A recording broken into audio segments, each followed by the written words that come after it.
and welcome back to Auto Social UK. If you're new here, then this is a video about all the ins and outs about car leasing. If you've been thinking about car leasing but would like to understand it a little bit more, then hopefully this video can help you. If you have been to my channel before, you'll know that previously I did a video on how best to buy a car, and then I did a question and answer where I revealed that I really don't know that much about car leasing. So I thought I'd take this opportunity to educate myself, and hopefully this can help someone out there as well. So without further ado, let's give Matt a call.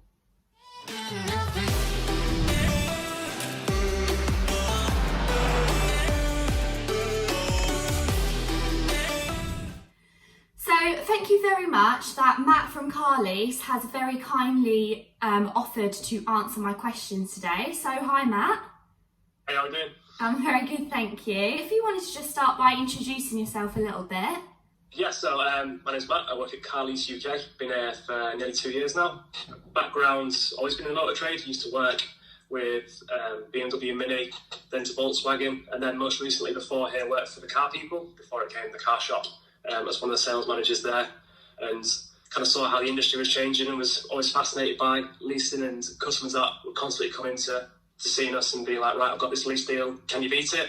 And a lot of times we couldn't get anywhere close, so yeah. I was really fascinated by it and saw the market changing that way, so I thought I'd try this side.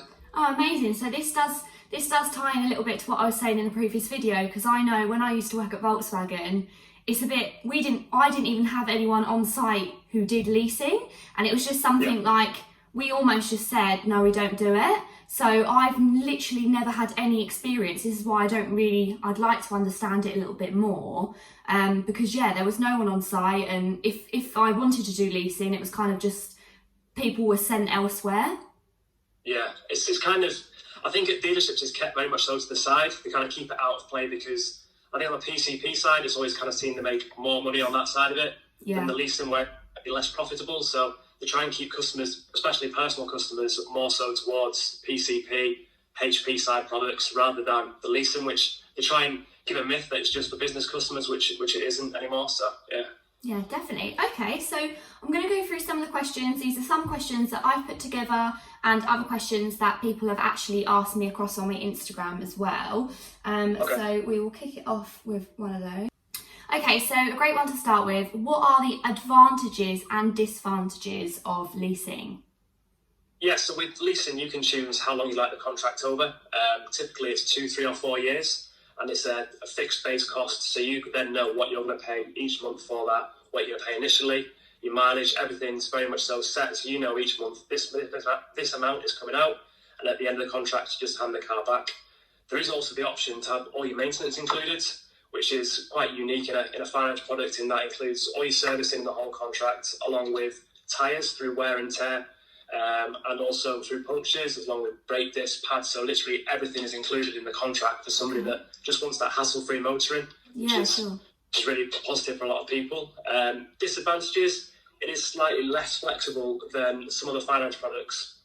So a PCP, there is obviously the option there. If you want to end the contract, you can look at early termination through VT, and then you've also got obviously sell your car halfway through and do it that way.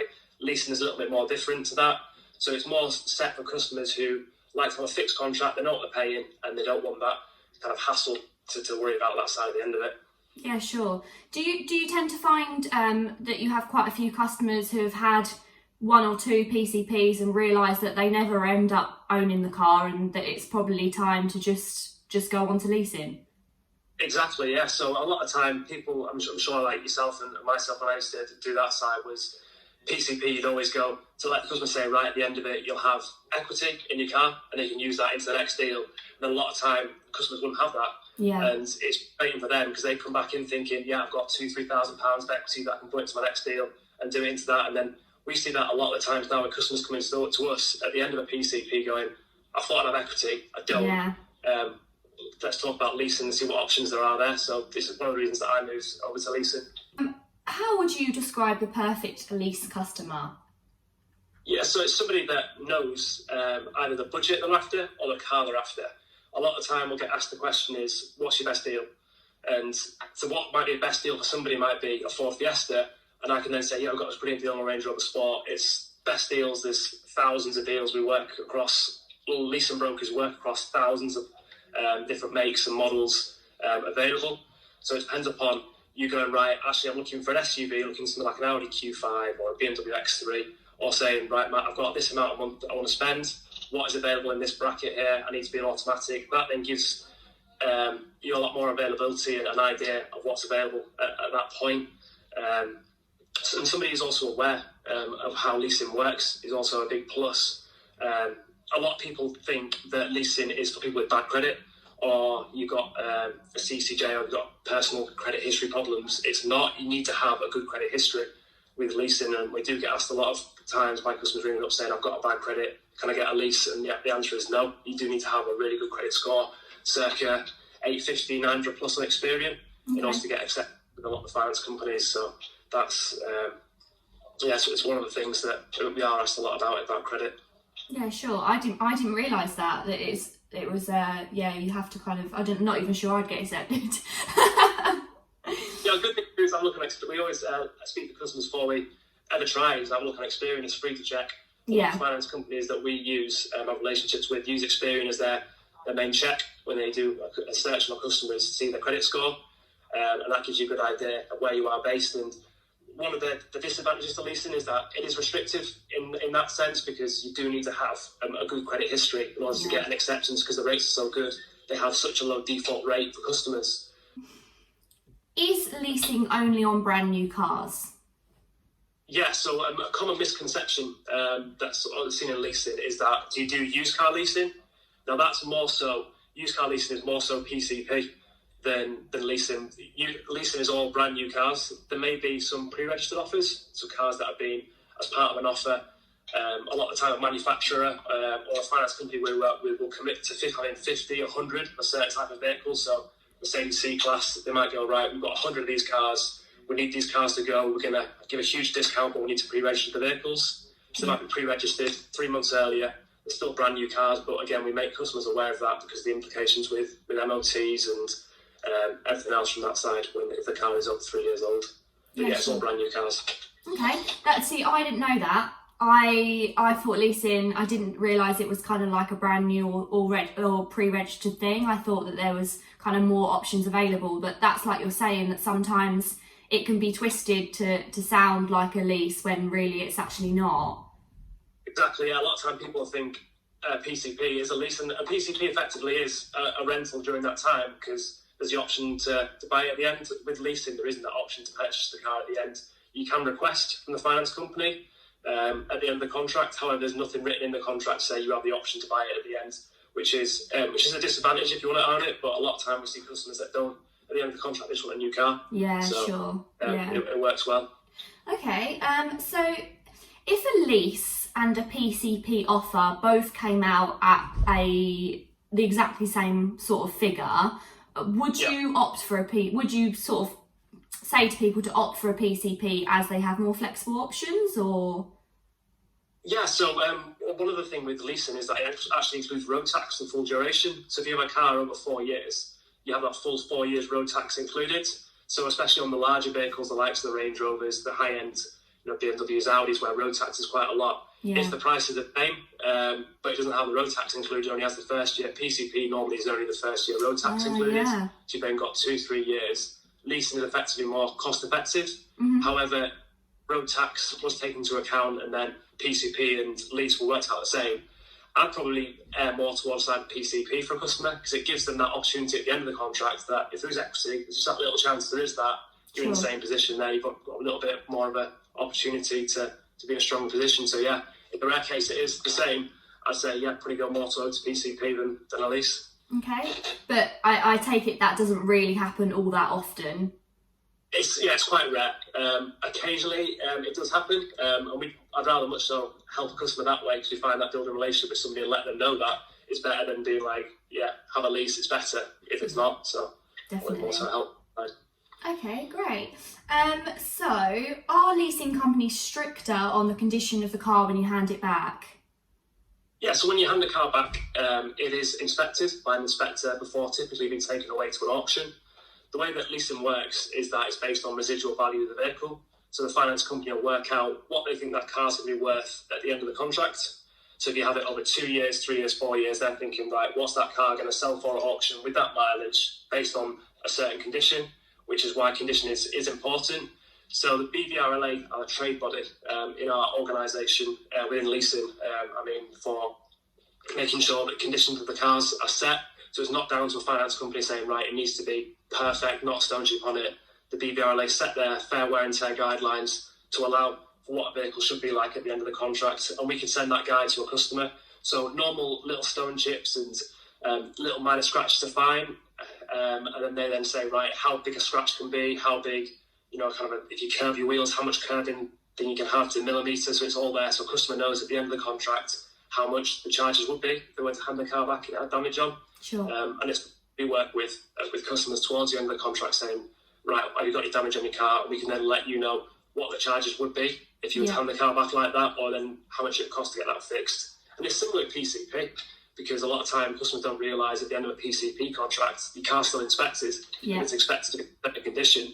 So you might think, oh, well, I was told I can just hand it back at the end of the contract, but if you've gone over your mileage or if there's a big scratch on the side of it, you'll still get charged. It's just something that's kind of kept a bit more hush-hush, whereas leasing think, oh yeah, I'll get a big charge. It's not the case. It's not like a short-term car rental where you're thinking, I'm going to get ripped off at the end. It's much more regulated than that. Okay, that's really good to know. So one of the questions on here was, can you get out of a lease early? Yeah, so again, this is a bit of a misconception. They're thinking, no, I'm stuck in my contract for the full amount of time. If I've got a 3-year contract, I've got to pay the full 3 years. You can get out of the lease early, subject to costs, depending on the finance company. Typically, it's half the total amount of rentals outstanding at that point. So if you're 3 years into a 4-year contract and you want to end the lease early for whatever reason, typically you'll have to pay 6 months rentals, whatever that 6 months rentals are for that term. Some of the finance companies are more strict. Some of them, I know one of the finance companies we work with asks for 90%, whereas other ones might be at the point of saying, actually, we don't mind if you want to hand your car back now at this point, because we see at auction that car selling for what we actually need for it. Yeah. But we say it's around 50% on that side. But it's never fixed at any point. It depends upon the condition of the market, because right now, used cars are obviously fetching a big premium. So a lot of time the lease companies are like, I don't mind, because it's also a bit of a premium on used cars at the moment. Okay, brilliant. And can you have the option to buy the car at the end? I know you did mention this briefly earlier. Yeah, so it's not written in the contract you have the option to purchase it. Some finance companies will allow you to request to purchase it at a price to do so, but it's not something that's written in the contract saying you have the right to purchase it at the end. So it's at their discretion if you purchase it and how much they'll charge you to do so. So if it's something you want to buy the car at the end, I'd definitely say more so towards a PCP than a lease. But you can also, by all means, ask the question. Sure. Okay, brilliant. Yeah, so I know, I'm just to add a little bit in, I know you mentioned this earlier, but so this was, out of all the questions that I asked you, this is the one that you answered differently to what I thought you was going to say. So yeah, okay. So who pays the road tax? I didn't realise that road tax is included on a lease. Is that all leases where it's included? Yes, that's every single lease. That's if you take maintenance or not. It's in something that's included through the whole duration of the contract. If you have it over 2, 3 or 4 years, take it on a business or personal.